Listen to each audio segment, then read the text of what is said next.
भगवान के कितने रूप हैं?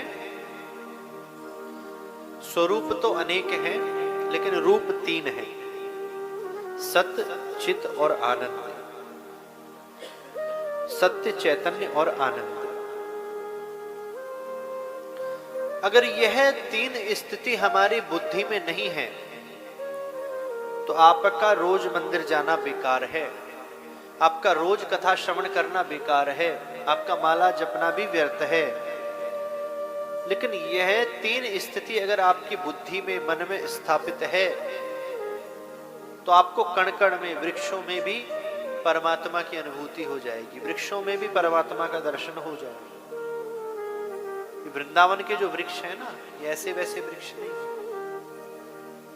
लेकिन जब ये तीन चीज स्थापित होंगी तब आपको वृंदावन के वृक्षों में भी कुछ अद्भुत नजारा महसूस होगा।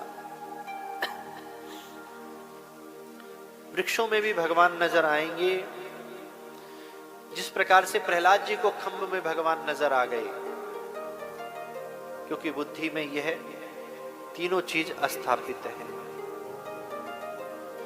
सत्य को छुपाया नहीं जा सकता बंधुओं। जैसे वायु, प्रकाश, जल रोके से भी नहीं रुक सकता। सुबह रोशनी आती है, जरा सी भी खिड़की खुल जाए तो उसका प्रकाश अंदर आएगा ही आएगा। वायु को थोड़ी सी जगह मिल जाए वो चल आएगी ही आएगी। उसी प्रकार से सत्य है, उसे थोड़ी सी भी जगह मिल जाए तो हमारे अंदर स्थापित होगा ही होगा। लेकिन हमने अपनी 10 की 10 इंद्रियों को इस माया के प्रभाव से ऐसा ढक रखा है कि उस सत्य रूपी प्रकाश को अंदर प्रवेश करने का मार्ग ही नहीं मिल रहा। यदि जरा सा भी मार्ग मिल जाए तो वह प्रकाश हमारे अंदर विराजमान अवश्य ही हो जाए। तो वह मार्ग कैसे मिलेगा?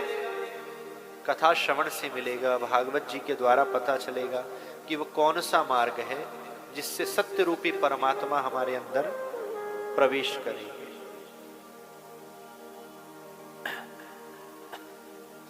दूसरा स्वरूप है भगवान का चैतन्य। चैतन्य का अर्थ है कि भगवान को हम जड़ ना माने। कुछ लोग भगवान की सेवा तो करते हैं, पूजा तो करते हैं, लेकिन क्या मानते हैं? भगवान को मूर्ति मानते हैं।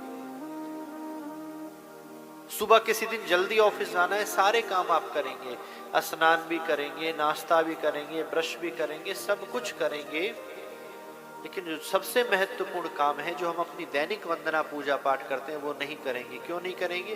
क्योंकि भगवान तो मूर्ति है, वो कुछ बोलते थोड़ी है हमसे, ऐसा भाव हमारे अंदर है। लेकिन जिस जीव के अंदर ऐसा भाव है उसको भगवान अपनी चैतन्यता की अनुभूति कभी नहीं कराते। भगवान सन्मुख भी खड़े हैं तो भी उसे नहीं दिखाई देंगे।